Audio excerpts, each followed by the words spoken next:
Muito bom dia a todos. É sempre um prazer estar aqui com os irmãos que me recebem sempre tão bem, recebem-me muito melhor do que aquilo que eu mereço, mas nesta manhã eu gostava de vos falar algo que provavelmente vocês nunca ouviram. Não é que eu queira ser como aqueles atenienses que só queriam saber de novidades. Eu hoje espero falar-vos de uma passagem das Escrituras que provavelmente vocês ou nunca leram, ou se leram, leram sem passagem, porque de facto é uma passagem pouco conhecida. Então vou começar por fazer uma pergunta. Quem lê a Bíblia, começa em Gênesis e vai por aí fora, a seguir à história de Sansão, qual é a história que vem na Bíblia? Quem já tiver visto alguma coisa, nomeadamente no meu Facebook, não responda, por favor. Qual é a história que vem? Quem dá a escola dominical normalmente e quer contar a história assim de forma cronológica, vem Sansão, não, mas sem abrir a Bíblia, sem abrir a Bíblia, para já. Vamos abrir as Bíblias a seguir, claro. Qual é a história que vem a seguir? A Sansão.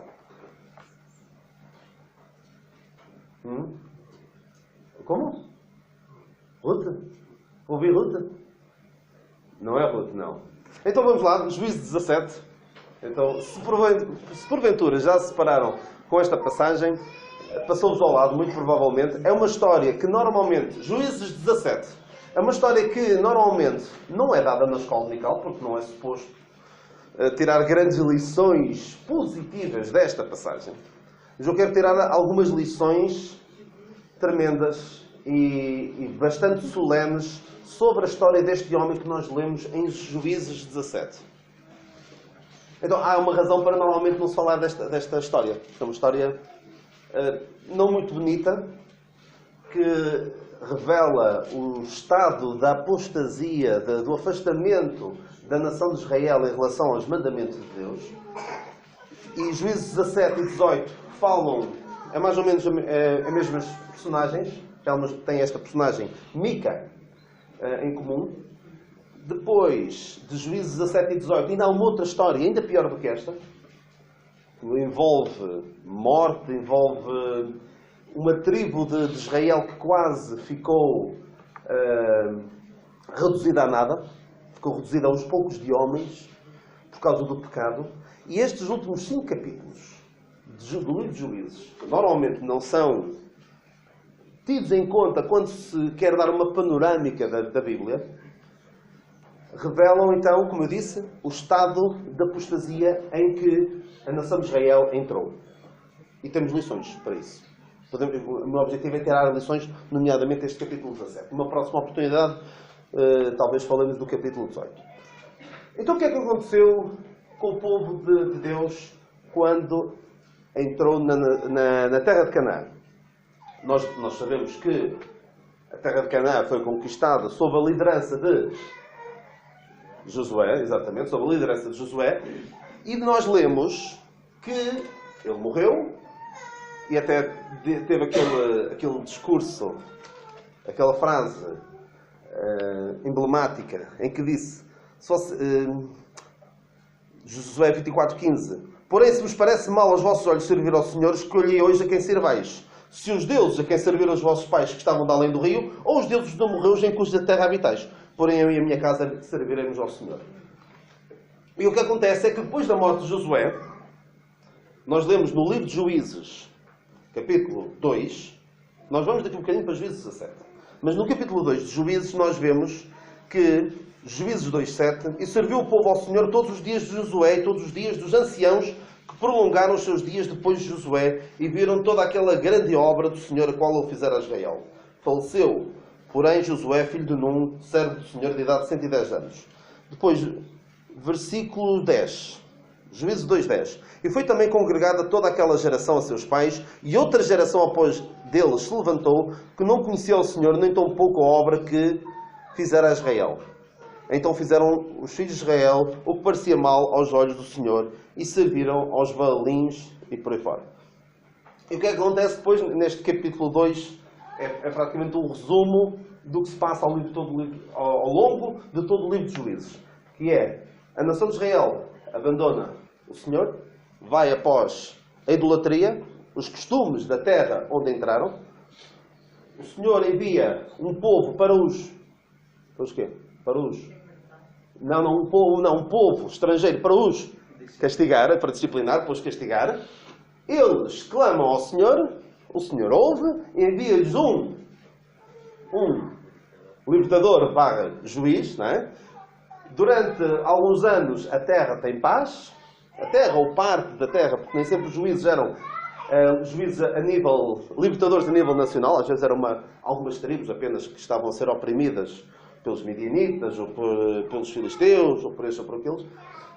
E então, vivia em paz, morria o juiz, e passado algum tempo, passava-se o mesmo que passou quando Josué morreu. Josué e a geração, as pessoas que conheceram Josué morreram, e então foram outra vez atrás dos deuses, e atrás da idolatria, atrás dos costumes da terra, e Deus voltava a castigar para fora.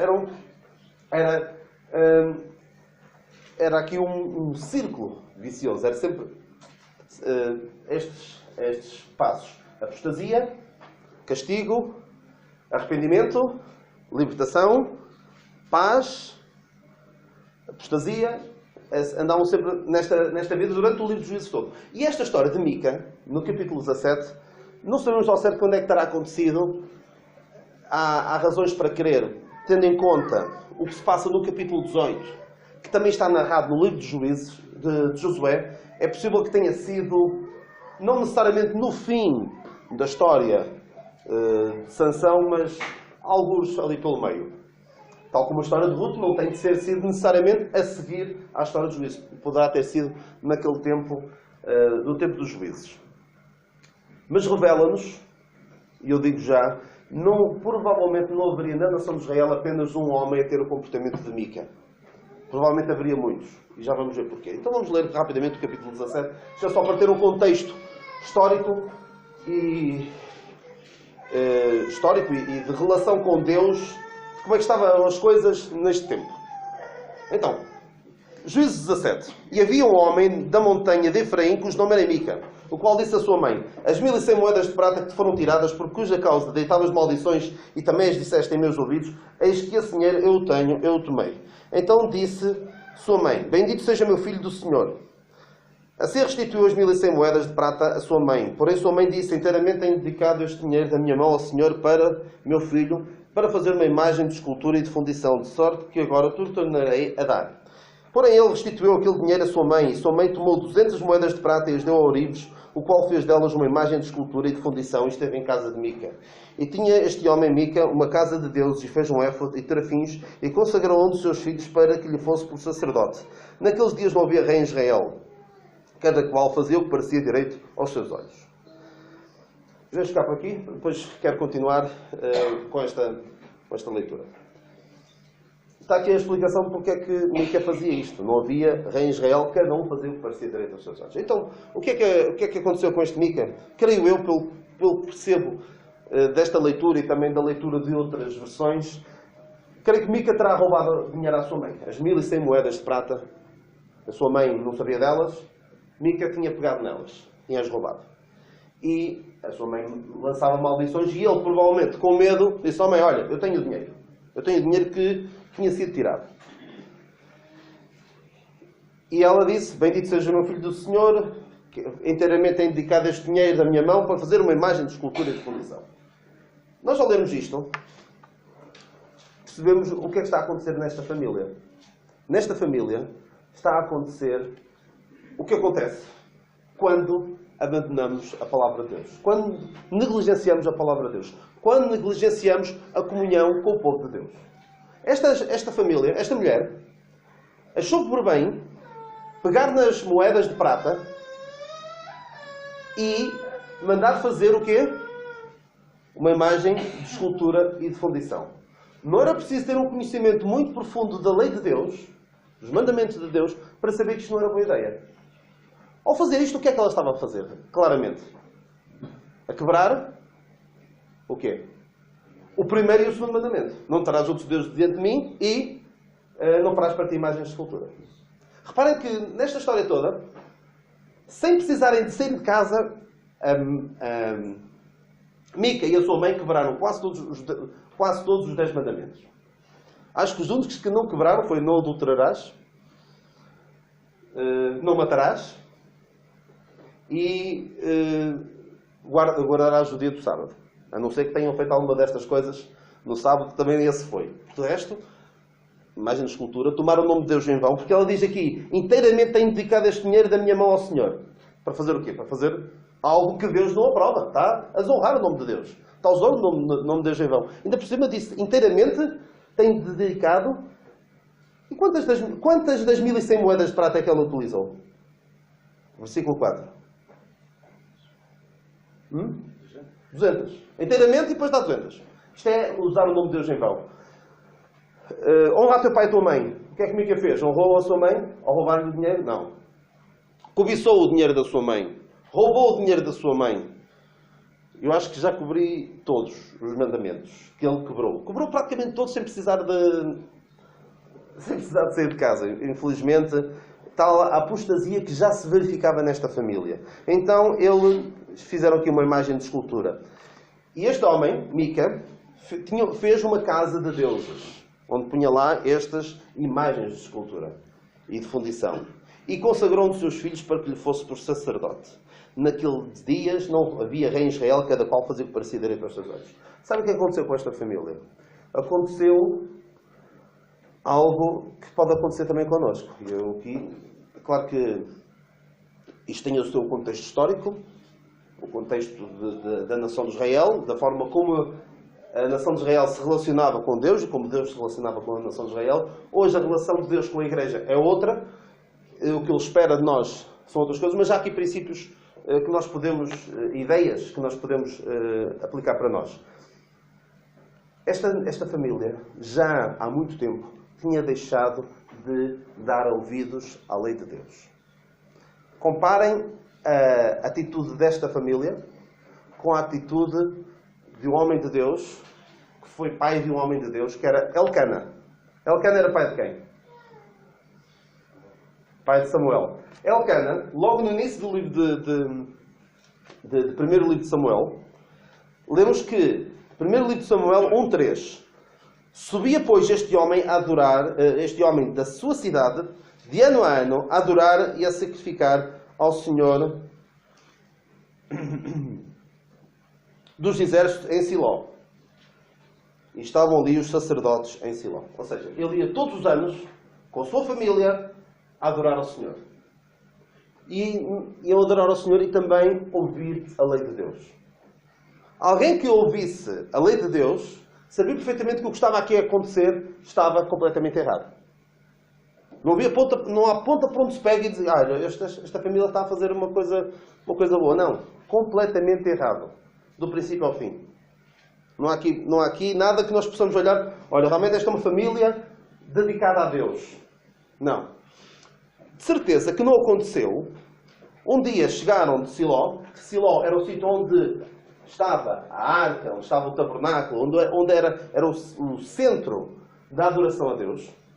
E todas as famílias tementes a Deus iam todos os anos lá para, quase para recarregar baterias, diria eu, para adorar ao Senhor e para ouvir a lei de Deus. De certeza que esta família, não aconteceu um dia, chegaram de Siló e disseram, olha, vou fazer isto, vou construir aqui umas imagens de escultura e uma imagem de fundição para ter aqui em casa. Certeza que não. Quase certeza que já há várias gerações que não havia o hábito de ir ao lugar de culto. Isto é uma lição para nós. À medida que nós nos vamos afastando da comunhão com os crentes, da leitura da Palavra de Deus, de deixar que a Palavra de Deus adaptemos as nossas vidas à Palavra de Deus e não o contrário, quando deixamos de o fazer, podemos cair em erros. Não digo necessariamente ter imagens em casa, mas outras coisas. Completamente erradas, completamente contra o que a Palavra de Deus diz. Esta família apostatou por completo, porque ao longo de várias gerações, creio eu, mesmo a sua mãe, se calhar nunca chegou a ir a Siló, ao lugar que Deus tinha determinado para realizar o seu culto. creio eu, que não teria esse costume, já a sua mãe. O Mica também não. E provavelmente os vizinhos de Mica também não. Porque não vemos aqui nesta passagem, parece que Mica está ali um bocado isolado na montanha, mas no capítulo 18 dá a ideia de que havia ali alguns vizinhos. Nenhum dos vizinhos foi capaz de lhe dizer: "Oh Mica, o que é que estás a fazer? Achas bem? Não sabes o que é que a lei de Deus diz?" Era tal a apostasia que ninguém, apostasia, ou seja, afastamento de Deus, que ninguém era capaz de dizer: "Olha, tu estás a agir mal." Nem sequer o Ourives fez uma imagem, não foi? Fez uma imagem de escultura e uma de fundição. Creio que terão sido duas imagens. Não foi capaz de dizer: "Olha, Mica, manda-me fazer o que quiseres, outra coisa qualquer, mas eu não vou fazer uma imagem de escultura." Sabes que isso é idolatria. Isso é contrário ao que a lei de Deus manda. Não foi, infelizmente, Mica não tinha amigos. Tinha muitos vizinhos, teria vizinhos, teria estourivos, mas nenhum deles foi verdadeiramente seu amigo. Capaz de lhe dizer: "Olha, o caminho que estás a levar não é certo. Parece direito, mas o seu fim são os caminhos da morte." Como o Provérbios diz: "Há caminho que ao homem parece ser bom, mas o seu fim é o caminho da morte." E este caminho não ia dar a lado bom. O resultado não ia ser bom. Porque é afastamento de Deus. E é aqui que se pode chegar. Quando nós, como eu disse, negligenciamos a comunhão com o povo de Deus e negligenciamos a leitura e a aplicação da palavra de Deus. Que Deus nos livre disso. Que Deus nos livre de chegarmos a um ponto destes. Isto é uma degradação moral e espiritual todo o tamanho. Olha, reparem mais no que é que ele fez. Antes de chegar lá. É compreensível até que fosse um bocado trabalhoso ir todos os anos a Siló. Lá tenho de ir este ano, lá ao sítio onde está o tabernáculo. Provavelmente alguns destes nem sabiam que havia isso. Ouviam falar de Deus, ou tinham assim uma ideia vaga de Deus.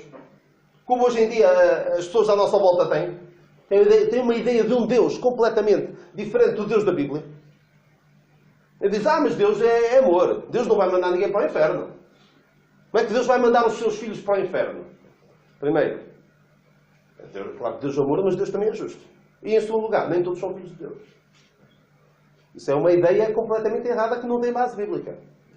O que a Bíblia fala diz: todos sois filhos de Deus pela fé em Cristo Jesus. Lemos isso em Gálatas 4, não tenho agora bem certo, mas sei que em Gálatas lemos isso. As pessoas têm uma ideia errada de Deus, completamente. E antes de passar ao pensamento seguinte, eu quero só dizer o seguinte. Na minha Bíblia, esta leitura tem um títulozinho que não é inspirado, que diz: "Mica e o ídolo da sua casa." Alguém tem um título... Como? É igual. É igual. Mas alguém tem um título bastante diferente ou não? Não tem? Ninguém tem? Eu tenho. O Santuário de Mica, sim. Há uma outra Bíblia que encontrei e que diz: Mica cria a sua própria religião. E eu acho que é a melhor definição para o que se passa aqui. O Mica criou a sua própria religião. Pegou numa ideia errada de Deus e criou a sua própria religião. Criou aquelas imagens de escultura, pegou em partes da verdadeira religião, o judaísmo, que era a religião que lhes tinha sido dada por Deus, pegou em algumas ideias, pegou no paganismo que havia ali na terra, e um bocado de Mica, e está feita a sua religião. E é o que hoje em dia muita gente faz. E espero que não seja o caso de ninguém aqui. Que cria a sua própria religião. Em que... O que é que muitas pessoas fazem? Eu vou criar a minha própria religião em que eu sou Deus. Eu sou Deus. E a minha opinião são as minhas escrituras. Eu sou Deus e o que eu acho é a Bíblia. A minha Bíblia é aquilo que eu acho. Infelizmente há muita gente assim. E eu não estou de acordo que existem milhares de religiões. Eu creio que existem milhares de milhões de religiões. Porque para cada pessoa que rejeita o Evangelho da graça de Deus, que Cristo Jesus veio ao mundo para salvar os pecadores. E que todo aquele que invocar o nome do Senhor será salvo. É o Evangelho que nós pregamos. Paulo diz mesmo nesta passagem, em Romanos 10:13, este é o Evangelho que pregamos. Se com a tua boca confessares ao Senhor Jesus e em teu coração creres que Deus ressuscitou dos mortos, serás salvo. E é assim que nós podemos ser salvos. Mas para cada pessoa que rejeita o Evangelho, o verdadeiro Evangelho da graça a Deus, ela cria a sua própria religião. Tal como Mica fez. Que Deus nos livre disso. Então, é compreensível que Mica pensasse que chatice teve lá. E atenção, Mica provavelmente nem sabia que existiria, não sei, mas provavelmente nem saberia que existia lá um tabernáculo onde Deus era adorado. Provavelmente não, ou não estava para aí virado. Então, o que é que ele fez? Fez como anos mais tarde, Jeroboão, um dos reis, o primeiro rei de Israel no norte, a seguir à morte de Salomão, o reino de Israel dividiu-se em dois, Israel com 10 tribos e Judá com 2 tribos, e o primeiro rei de Israel, no norte, pensou, ora bem, isto de ir a Jerusalém adorar, porque o seu reino ficou fixado em Samaria, no norte, lá, no Porto, enquanto que a capital de Judá era Lisboa. Imagina, era um bocadinho longe. As pessoas das tribos do norte irem adorar a Jerusalém, ainda por cima, a um reino inimigo. Então o que é que ele fez? Vou criar aqui um lugar de culto. E criou... O que é que ele construiu? Construiu 2 bezerros de ouro. Já não tinha chegado a idolatria no deserto, em que eles fizeram um bezerro de ouro. Jeroboão fez 2. E fez algo parecido com o que ele fez aqui, com o que Mica fez. Além de criar imagens para adorar, Mica fez o quê? Consagrou a um dos seus filhos para que fosse por sacerdote. Não sei se sabem, mas não era qualquer um que podia ser sacerdote. Quem é que podia ser sacerdote em Israel? Os que fossem da descendência de Arão. Não era qualquer um. Só esses é que podiam ser sacerdotes.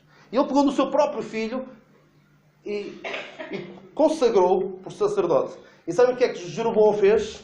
Jeroboão, anos mais tarde, no primeiro livro dos Reis 12:31, dos mais baixos do povo fez sacerdotes dos que não eram dos filhos de Levi. Ou seja, qualquer um servia. E quando nós chegamos a um estado de degradação moral e espiritual, qualquer um serve. Primeiro livro dos Reis 12:31, foi o que eu disse, não foi? Se quiserem tomar nota, primeiro livro dos Reis 12:31. E vemos ali ao que se pode chegar quando se abandona os caminhos de Deus, quando se abandona os mandamentos de Deus, quando se abandona a palavra de Deus, quando se abandona Deus. E o que é que Mica fez? Ou seja, qualquer um serve, não é? Qualquer um serve. Comparem isso com o que se passou em Atos 6, em que para escolherem diáconos, pessoas para fazer um trabalho mais secular, digamos, que era tratar de questões mais materiais, eles escolheram 6 ou 7 homens? 7 é o nome mais perfeito. 7 homens, o que é? Cheios do Espírito. Ou seja, mesmo para fazer um trabalho mais secular, não tão espiritual, digamos, aparentemente, eram homens cheios do Espírito. E quando a nação de Israel estava mal, qualquer um servia. E aqui este Mica não foi só qualquer um. Ele escolheu o seu próprio filho. Isto diz-nos algo sobre as preferências familiares em que podemos incorrer, qualquer um de nós pode incorrer, quando toca às coisas de Deus. Ou seja, não é por ser meu filho que eu vou fechar os olhos a uma determinada coisa. Não é por ser filho de, por exemplo, agora outro exemplo, não é por ser filho de pastor que o filho vai ser pastor também. Paulo deixa bem claro, na epístola a Timóteo e na epístola a Tito, quais são as características que deve ter o líder de uma igreja. E não diz lá que deve ser filho de determinada pessoa. Deve ser filho de um pastor. Não há aqui isso, pois não? Não há essa característica. Tem lá várias características. Marido de uma só mulher, irrepreensível, não dado ao vinho, não cobiçoso, por aí fora. Tem aquelas características.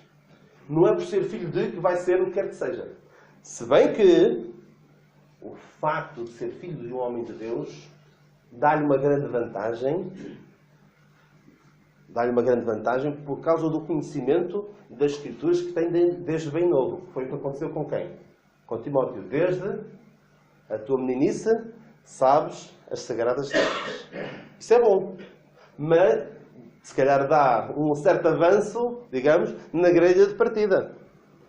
Mas não é isso que vai determinar o que quer que seja na igreja. São as características que Deus deixa bem claro, nomeadamente nas epístolas de Paulo. Cuidado com o nosso lado familiar puxar-nos para tomar esta ou aquela decisão. E foi o que este homem fez. Consagrou um dos seus filhos para que fosse sacerdote. Completamente errado. Vemos este homem a falhar do princípio ao fim deste capítulo. E porquê é que acontecia? Porque cada um fazia o que parecia direito aos seus olhos. E é o que nós vemos hoje o povo fazer. Cada um faz o que bem parece. E as pessoas que se afastam da igreja, isto aqui poderei aplicar isto a uma pessoa que se afasta da igreja. Que se afasta da comunhão com os crentes. E há alguns que acham que estão muito bem. Os desigrejados, não é? Os desigrejados. Que não têm igreja. Que acham que estão muito bem, que na igreja só há hipócritas e que eu não estou bem assim, eu posso adorar ao meu Deus assim. Mas cuidado. Cuidado quando não temos a comunhão com os crentes que nos podem dizer, olha, cuidado. Lê o que está aqui. O caminho que estás a seguir não está bom. Não é bom. O que é que a palavra de Deus nos diz em Hebreus sobre exortar-nos uns aos outros, não é? Todas as semanas, todos os domingos? É isso que a palavra de Deus diz? Exortai-vos uns aos outros todos os domingos e quintas-feiras. Não, todos os dias. Exortai-vos uns aos outros todos os dias. Nós precisamos estar juntos uns com os outros para, quando alguém está a agir contra o que a palavra de Deus ensina, nós temos... É preciso também ter tato. Alguma sensibilidade. Chegar a ver dele e dizer, meu irmão, o que estás a fazer não está certo. Ou até perguntar de uma forma talvez mais bíblica. Perguntar-lhe assim, porquê é que estás a fazer isso? Mais do que dizer, o que estás a fazer está errado. Perguntar, porquê é que estás a fazer isto? Explica-me. Porque às vezes é preciso as pessoas serem confrontadas com as suas atitudes. Obrigando-os a pensar, porquê é que eu estou a fazer isto? Para caírem em si. E às vezes uma simples pergunta como, qual é a razão de estás a ter esta atitude? Porquê é que fazes isto? Pode fazer toda a diferença. E infelizmente, há pouco quem o faça. Por vezes até há pais que não o fazem. E há o exemplo de um pai que não o fez. Há um exemplo de um pai que nunca foi capaz de dizer ao seu filho, por que fizeste assim? Sabem quem foi? Esta é difícil. Esta é daquelas perguntas difíceis. O rei Davi. O rei Davi nunca foi capaz de dizer ao seu filho, por que fizeste assim? E que filho era esse? Não é a resposta que vão dar, com a certeza. Não foi Revoão. Revoão era neto. Não. É o Absalão, que é o filho mais conhecido, que se revoltou.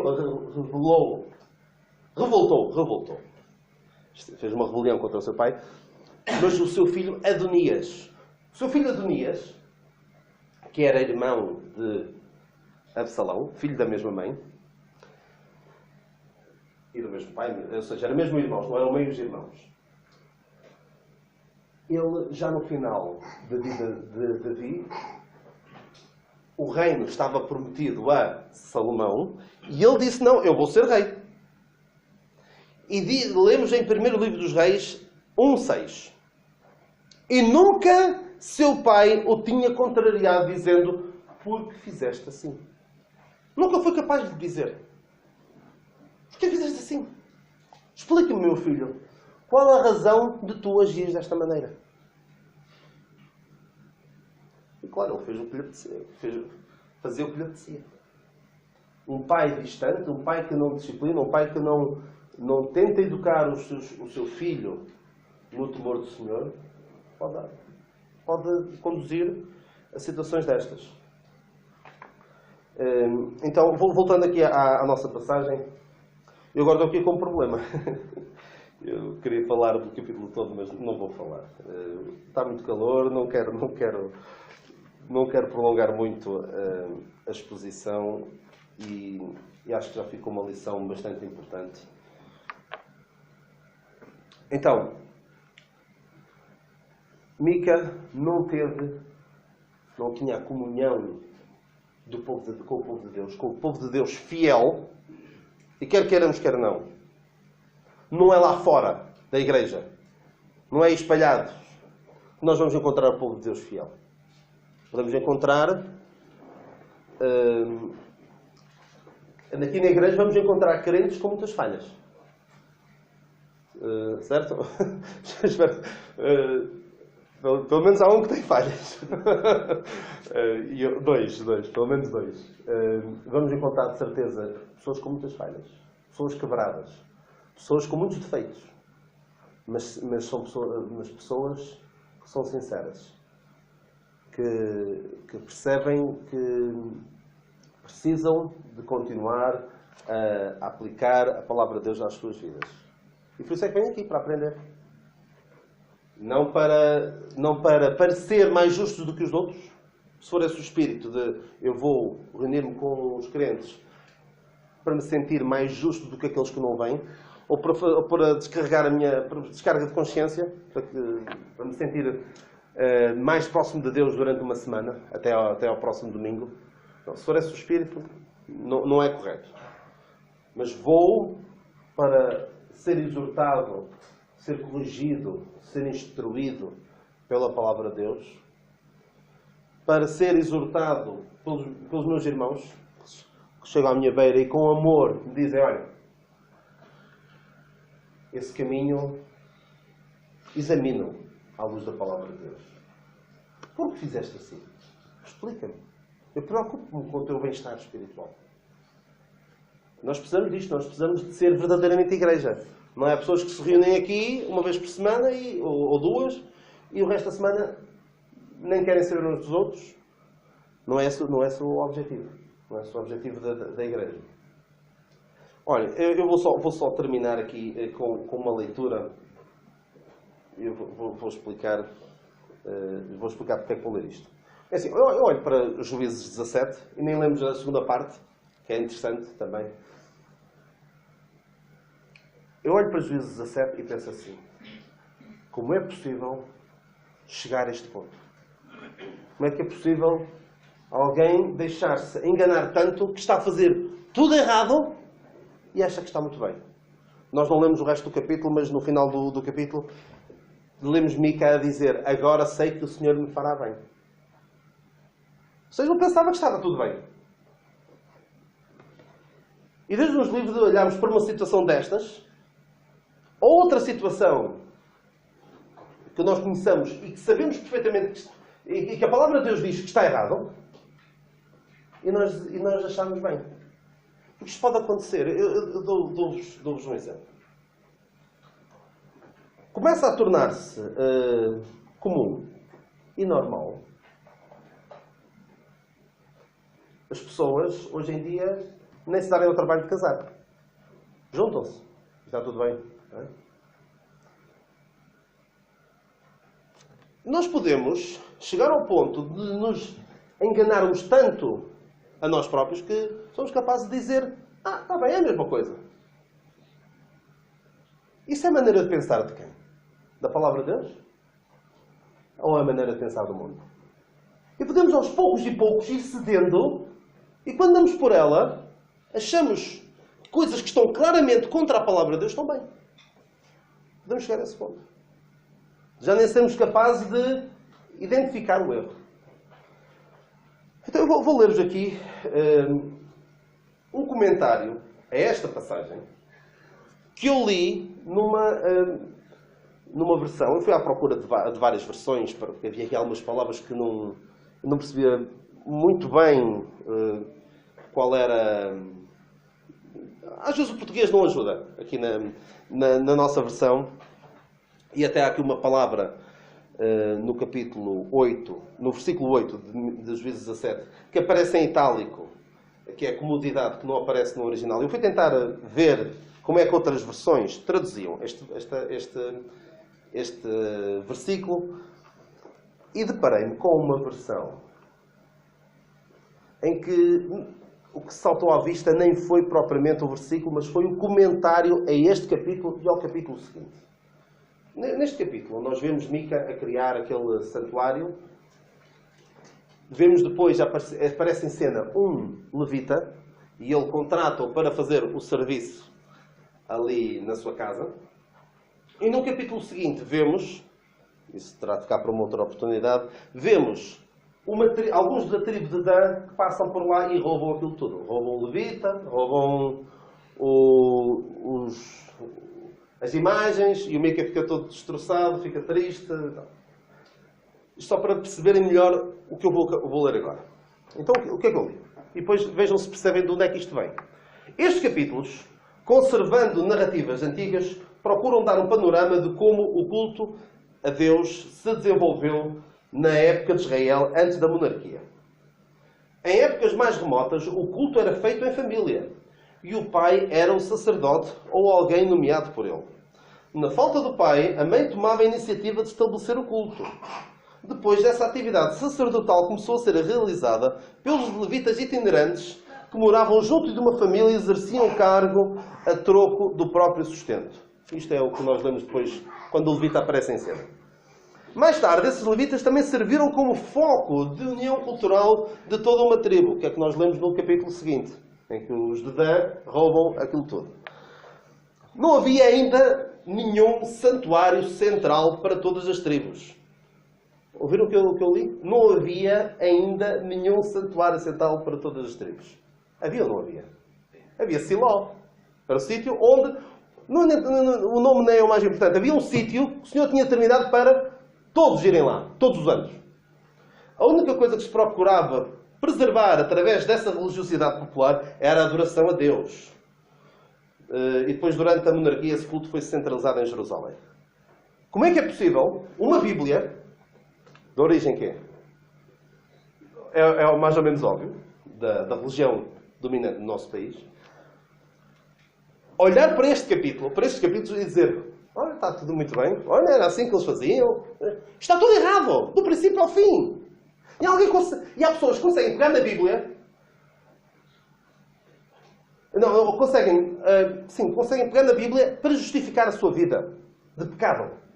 Pessoas conseguem olhar para isto, está tudo errado, e está aqui no final do capítulo, no final do livro dos Juízes, para mostrar ao ponto a que se pode chegar quando se abandona a palavra de Deus. E alguém olha para isto e diz: olha que bem, era assim que eles faziam, muito bem.